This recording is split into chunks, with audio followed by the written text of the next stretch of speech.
What's going on, everybody? I'm Hasan. Bro, I was like 20 pounds heavier when we did this interview, but let's get started. Look straight into the camera for this. This is very up close and personal. Should I be making faces? I don't know. No. I literally do this for a living, but it's still always strange when you're like staring directly into it. What's going on, everybody? I'm Hasan. I'm staring into your soul right now. I would say I solidified my success when I was able to get AOC on my show to play Among Us with a bunch of other people, and that kind of dictated the terms for a lot of political campaigns and how they recognize this new social media platform like Twitch. Oh my God. Oh my God! That I was have no certainly idea. a defining moment for me where I thought, like, damn, like, I did this so casually, but like, you know, people are paying attention to this.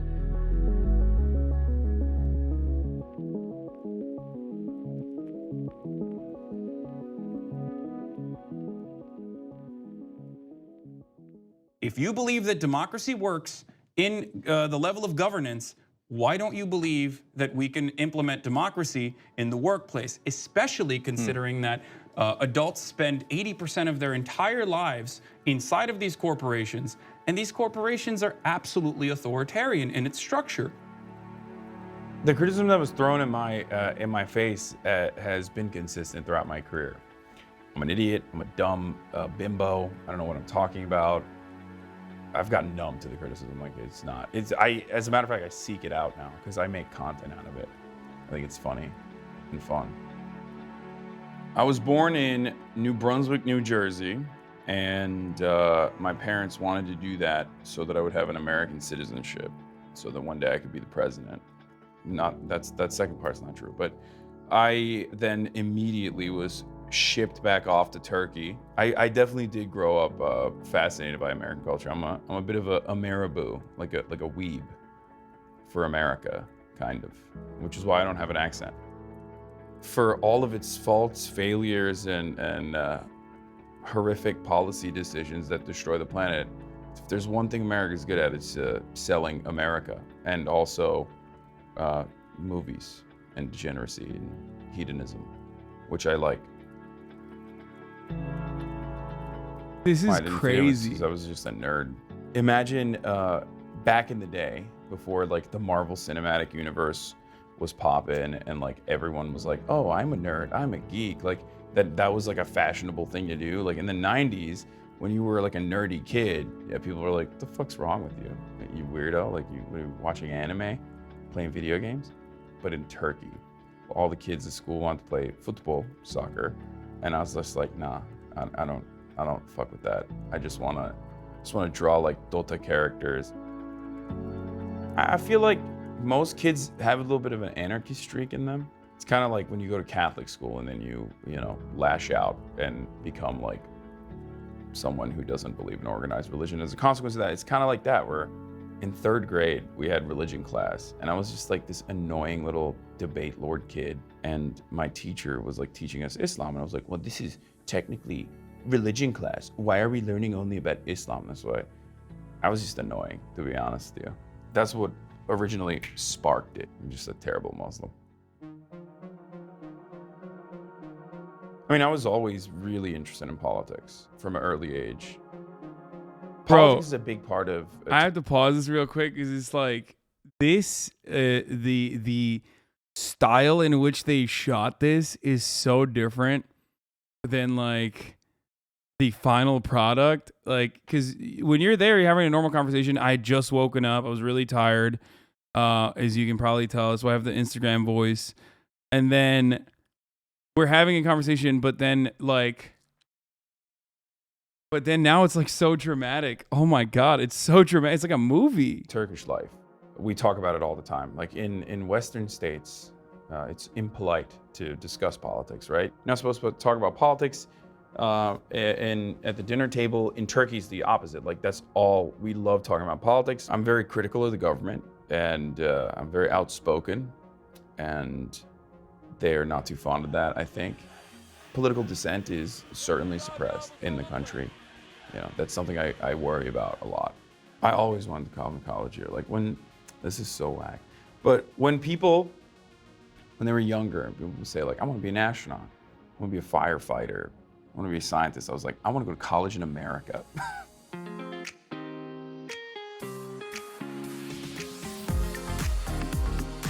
I went to University of Miami, my first year in the United States of America by myself, 18 years old. I immediately was like, I want to start promoting, because I was like, I'm used to going out from Turkey because the drinking age there is 18. So there's like a different drinking culture there. I would even go so far as to say a healthier drinking culture than the United States. I started doing promotions, and I would just bring in people from my school to clubs and stuff to get them into places. My parents freaked out. They're in Turkey. They're Turkish, so they're like, you go to America to like get good grades and become very successful, become doctor or engineer or lawyer and nothing in between. So they were like, what the fuck? You're not gonna become doctor at this point. You're not going back to Miami. I was like, what do you mean? We're just not gonna pay for college at all. So the only thing that had like open enrollment at the time was Rutgers. I graduated with honors from Rutgers, so I guess my parents were right to transfer me there. I'm looking for jobs, just like every other person is in my age group. In the aftermath of the 2008 financial crisis, there's no jobs other than like, shilling life insurance to your friends and family over the phone. I would go to all these places and try to get a consulting job, like a consulting firm. And I didn't have connections. I didn't have anything. I didn't know anyone. I just couldn't find a job. So I was like, you know what? I want to get the fuck out of New Jersey. Like, I want to get out of here. I want to go to Los Angeles. And my uncle at the time had a little YouTube channel / network called the Young Turks Network. I was like, I'll go intern there. And I lied basically to my parents. I was like, I'm gonna totally study for the LSATs in Los Angeles while doing this internship. I was, I did study for the LSATs, but I was not interested in going to law school, let's be real. I lived in his house and interned for him. And then I got a job with them, with the Young Turks. I was the first person to join on and like take charge of the advertisement sales and operations. I always wanted to do something on camera, even though I was terrible. Like, I was just so bad on camera, it was awful. But I still wanted to do it. And I thought I had creative ideas. While I was building out our advertisement operations, while I was building out like these cold call lists, building relationships with like buyers and sellers, trying to learn this entire field on my own as like a new person with like no older experienced veteran guiding me. I was also simultaneously like, I want to build a show. I want to be on a show. I want to produce a show, no matter what. Luckily, it's YouTube. It's not like TV, so it's not as, the boundaries aren't as well defined. So what I started doing was I presented myself as a fill-in host. I was like, I will go on and I will fill in if one of the main hosts of any of these shows don't want to be on. And it was the entertainment side. Once every 3 to 4 weeks, someone would be sick, I'd fill in. And then I was like, look, I can do this. Let me build my own show. So I basically repurposed the supply closet, put a camera in there and a teleprompter, and started writing and like scripting out shows and shooting them for free. Like, they're not paying me for it, and I'm still doing my advertisement stuff.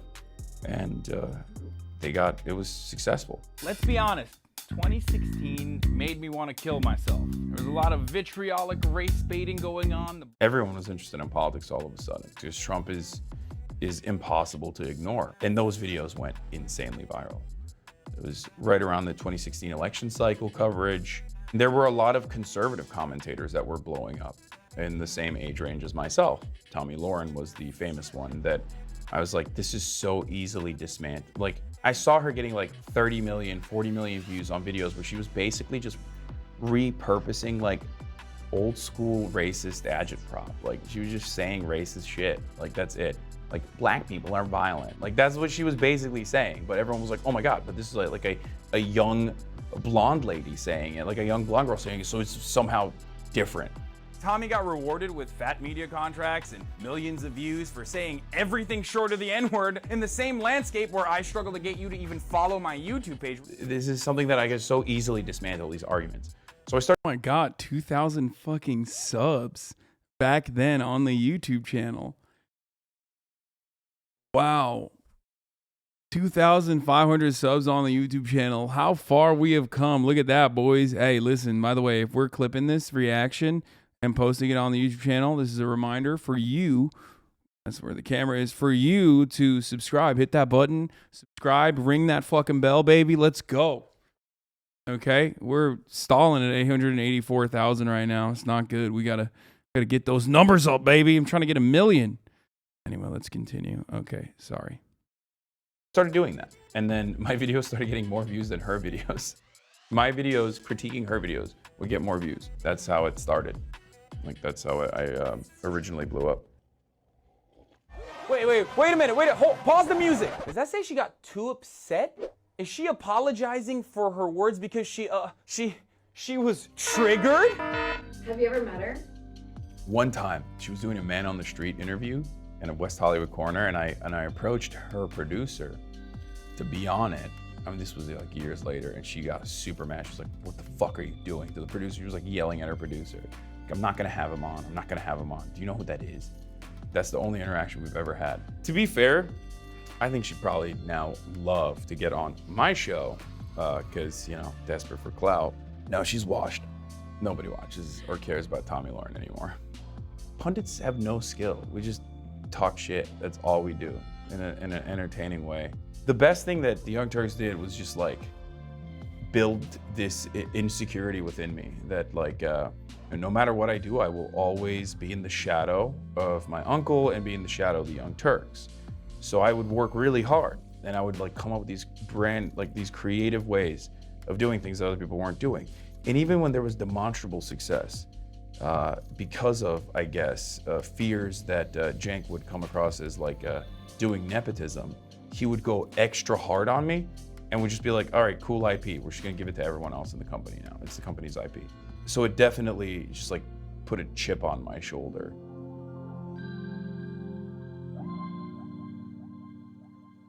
"2018 is when I decided I want to build out my own like thing on the internet. I don't want to be just another pundit on the Young Turks. I don't want to just like have my own Instagram. I want to do something more. I want to have a place that I can go to every day, like where I have my own community." And so I started Twitch streaming, and I was at the time playing Fortnite already. I was playing it for like 4 hours after work. Regardless, and I was playing with some other pundits. I was already playing with these guys, so I was like, you know, this would be interesting if I just strapped the camera on and just started broadcasting it. And it started growing and growing, and before I knew it, I had 1,000 people watching, and then 2,000, 4,000. Right around that time, I said something about 9/11 that like everyone agrees with, but in a way that no one will say or agree with. America deserved 9/11, dude. Fuck it, I'm saying it. Like we fucking totally brought it on ourselves, dude. Holy shit, we did. Like how is this? How is anything I'm saying controversial? Like we fucking fund the people who did 9/11 still to this day.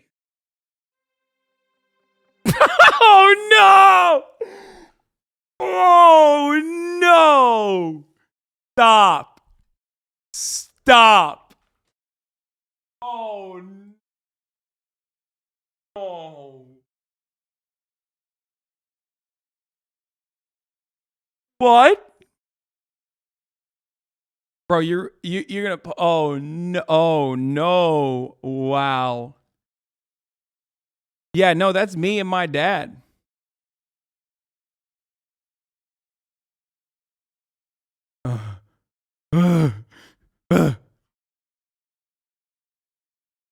That is wild. That's actually fucking wild that they put that photo right there. I said America deserved 9/11. Obviously, what I was talking about within the frame of the conversation was about America's foreign policy and the blowback from America's foreign policy, because it was directly talking about like funding Al-Qaeda and funding the Saudi government. Our actions in the Middle East directly caused 9/11 and numerous other catastrophes and our efforts of consistently destabilizing the region continue and make the world a worse place overall. And like the outrage machine basically took my spicy and vulgar language to the next degree, you know, a terrorist supporting a communist Muslim TYT commentator, Hassan Piker. Tucker Carlson was talking about it. Fox and Friends was talking about it. There was a moment I remember still, like everyone brought it up on the Fox News lineup. Like everyone brought it up and did coverage over it. Laura Ingraham had Dan Crenshaw on to like cry about it, literally just like on camera. He had like his like little 48-hour press tour where he was like, you seem so triggered. It's like, dude, you're literally going on national television as a fucking adult. You're like a Purple Heart veteran, and you're talking about some dumb idiot on an internet show on Twitch talking shit about you. And he definitely did. He cried about it a lot. He got a lot of mileage out of that. Good for him. Basically, after that, I was getting like a sea of death threats, and I got suspended from Twitch for like 7 days, I think. I feel like I was putting undue stress on the company as well, like by being there, because everyone was getting death threats. Like literally everyone that worked there were getting death threats because of me, because of what I said on Twitch. That's the modus operandi of the right. We are all used to it at this point. If you're in media, you're like, yeah, death threats, like, you know, it's gonna happen. But like a lot of those people certainly did not deserve the additional scrutiny and death threats they were getting. I felt terrible about that. It was definitely one of the other reasons why I was like, I'm gonna keep saying some fucked up stuff. So I don't wanna link it back to these guys. It got to a point in 2019 where I would wake up at 6 a.m, write videos, shoot those videos, be done by 2, like, you know, give edits to the editors, produce the video itself, upload the video, right, by like 2 p.m. to like 4 p.m., upload the video, go to the gym, work out, cook my chicken really quick and hastily, and then start streaming all the way till the night, like for another at least 6 hours, 7 hours. And it was insane. It was probably the craziest thing I've ever done. And that's when I started really growing on Twitch. And the Young Turks was basically like, what are you doing? You're just like live streaming while we're also live streaming. When I got to a certain point, they were like, you can't do this. Like, we want you to do more for the company if you want to still keep working here. So I was fucking terrified. I was like, I'm not gonna have health insurance if I leave the Young Turks and go on Twitch. Like, I could lose everything. And eventually it got to a point where they were like, yeah, no, you can't. Like, you can't stream. Well, we're streaming, like during the hours that we're streaming from like 8 a.m. to 8 p.m. So anytime there's like a Young Turks show, and they're live literally all day, you can't be live streaming. So I was like, okay, I'm out. I have no guarantee. Like, I have no stability. I have no guarantee. I have some money saved up from just never really spending money, but it was a little terrifying. But it happened to be the best decision of my life. Twitch is a live streaming platform. So it's basically like YouTube, but everyone is live all the time. And now it's becoming more and more like a platform where people like myself build shows and talk and broadcast and basically do like podcasts, things like that. My main driving force is my subscribers, my community. So one of the reasons why I originally joined Twitch was because I'm a gamer myself. I played video games a lot when I was growing up, and it was important in my life and upbringing. But I saw that the gaming space on YouTube especially was like very slanted towards the right. It would constantly talk about like, you know, look at this blue-haired, gender non-conforming college freshman crying hysterically. And then you had like the pundits that would go and debate them and, you know, own them by using Heritage Foundation talking points as like a full-blown adult, you know, putting a microphone in the face of like a fucking 18-year-old who's like trying to figure out the world. And those things would go super viral. I'm a leftist, I'm not a liberal, I'm beyond a liberal. And I wanted to use my privilege for good in that, with that respect. Because like nothing you say is going to target me personally beyond just saying like I'm an idiot. So I will take advantage of that and try to educate you on why you're being a dumb bitch for, you know, freaking out about like a random person, a random 18-year-old in college. A lot of gamers are progressive. For the most part, it's like a very diverse space, but I didn't like that like the most of the representation of like people who are non-political or presented themselves as non-political were actually very political and were like super far right. Like they were right-wing as hell. And I didn't like that. And Yeah, I was talking about Sargon of Akkad, who, I mean, I didn't want to name names here at this point because like I don't want to give them clout or promo because they're like dying. But I was talking about, you know, people like that, people like Sargon of Akkad. wanted to show people that like if someone educates you in a calm manner or in an entertaining manner, you will recognize that like you yourself have a lot of progressive values that you personally believe in, and you can unlearn some of the like dumb things that you learned from these like weirdo neckbeards on the internet. I do have a pre-existing condition, and now that my insurance company can't deny me coverage, I like that, but I hate Obamacare. Like, oh, okay. Good that you hate Obamacare while simultaneously preaching all the things that happened in Obamacare. It's pseudo-intellectual wrestling for people who you know, want to be entertained. Thank I you, think Fresh most people Pots and Joey don't Manor see Smells. it just as entertainment. They see it as like a way to test the metal of your ideas, like in the marketplace of ideas or whatever. It's bullshit. It's just like it's a game of rhetoric. Whoever has a more powerful command over the language, whoever is more charismatic, whoever is more confident, will always functionally win a debate. Now, what do you win in a debate? That's up for debate. It could be educational. It certainly gives you talking points that you can use to combat misinformation in your life. But beyond that, it's not like, I don't think it's the end all be all at all. I think people should be more honest about their point of view. And as long as they have an open mind and want to learn, it's good. I just made my own choices and built my own business model, I guess, if I were to use a term like that. I paved it on my own because I thought, like, this is a concept that I think is cool, gaming. This is a concept that I think you can marry with gaming, political commentary. My Turkish background also gave me a very different perspective on America's involvement in world affairs. Most Americans don't recognize this or know this, but like, outside of America, you know, people kind of look at Americans as like psychos, because we're fucking psychos. We're bloodthirsty psychos.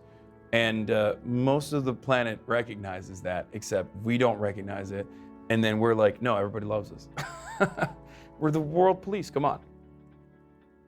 I want to educate people, I want to entertain people while I do that, and I want people to have a better, more positive approach to dealing with issues and develop a better understanding of why they feel the way that they do. That's my ultimate goal, and I feel like I achieve that on a day-to-day basis with my commentary and with everything I do, so I guess that's great. The reason why I had to make a like non-linear career out of what I'm doing is because there's just no such thing existed at the time. I recognize how fortunate I am because I do something that everyone would want to do. Everyone would want to be able to do. Not necessarily, you know, speak politics for hours and hours and hours to thousands of young people, but I mean like, I'm able to speak my mind freely. That's a level of freedom that you will never be able to achieve in the workplace unless you have stronger labor protections, which are not going to happen because, you know, capital owners and your bosses don't want that to ever happen. But I love that. That's the most important part of making money for me, is just like being able to have freedom and be able to do and say whatever I want when I want it. You literally just walked in at the end of it. Yeah. There's a 22 minute. It probably 22 took you like 2 hours to watch this. No, actually, I didn't even pause it at all. I mean, people were confused about why I wasn't pausing. As a matter of fact, that was the complex video. Guys, go show it some love. You know what I mean? Go write some nice comments. There's already people who are like, I can't think of a single Twitch streamer who merged politics and gaming together. Truly a visionary.